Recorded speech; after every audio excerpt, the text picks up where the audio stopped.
In this variation, I'm going to travel around Troy's head and shoulders. In this case, Troy again is pushing into me, but this time I find myself more over his shoulder and chest. Rather than try to cross his midsection, I'm going to back around in a circular motion.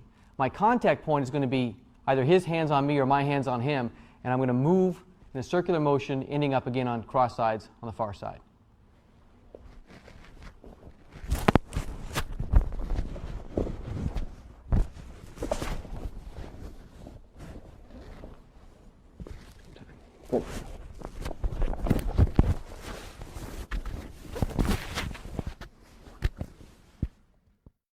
What we're going to do now is step back just a little bit. We're going to talk about directional change, right? So we're doing that now. As Troy pushes me one way, I go the other, right? I was asked, why don't I just take the near side arm in that particular move? If he pushes me straight up, why don't I take it? I probably will. It just depends. It depends on the dynamic that happens, right? It may be that Troy throws me all over the place. He could lift me up and toss me that way, right? If I am attached to my advantage and he does that, I shouldn't get tossed over on my back, right? If he lifts me up to throw me over and he starts to drag me, just actually gather me up and throw me over like you would, right?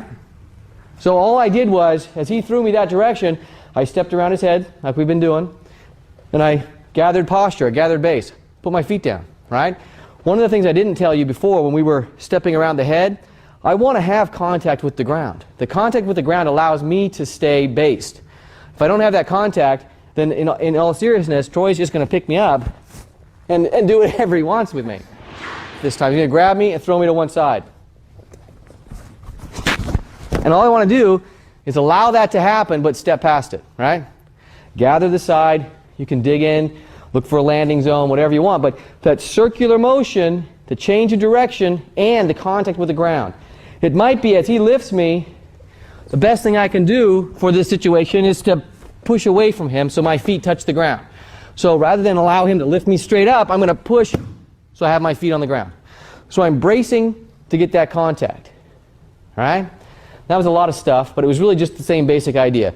As he lifts me and tries to throw me over, I'm going to roll over if I tuck my head and I do a nice little shoulder roll and I allow him to have top position.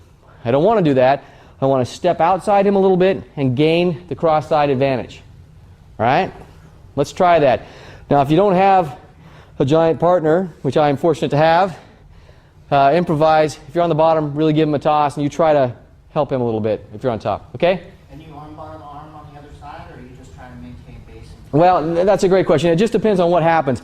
If Troy is not in a good mood and he really wants to give me a throw here, then my most important thought is to secure position. So if he tosses me, I'm going to really try to hold on in position and get to an advantage. But here's what I want you guys to think about. When I fight, especially when I'm giving up size, I want to constantly get back at him. I want to constantly throw offense at him. If I don't, he's going to take advantage of our trade-off in size. I need to make sure that he's constantly on the defense. So to answer that question, I'll take the armbar if it's there, right? Or if I can make it happen there. But if I can't, even if he just throws me to the other side, I'm going to hit, go right into spike, right? Get the head in, drive him down, get to where you want to go. But the idea is I'm going to use that movement to keep him working at a defense where I can have my offense boom, boom, boom.